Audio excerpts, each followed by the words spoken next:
Buhay Japan! Ohayo!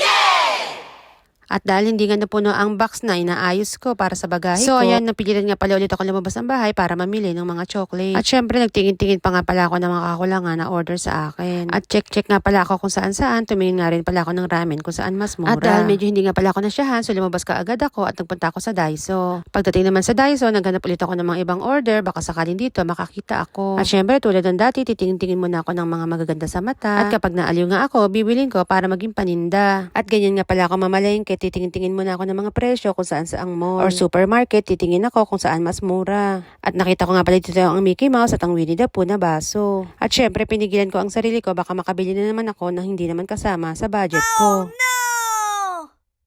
Mas madalas kasi, mas nabibili ko po yung mga kagustuhan ko kaysa naman sa paninda ko. At nang matapos nga pala ako sa Daiso, so nagpunta naman ako sa Seiki sa drugstore. Tumingin-tingin nga pala ako dito ng iba-ibang mga chocolate, ipinumpara ko sa kaninang pinuntahan ko. Hanap dito, hanap doon, hindi ganyang kadaling magtinda. At syempre, habang paikot-ikot ako, napagod ako, kaya't umuwi na nga pala ako. I-flex ko lang sa inyo ang bahay ko na bodega na hindi ko maintindihan kung anong klaseng bahay nga ba ito.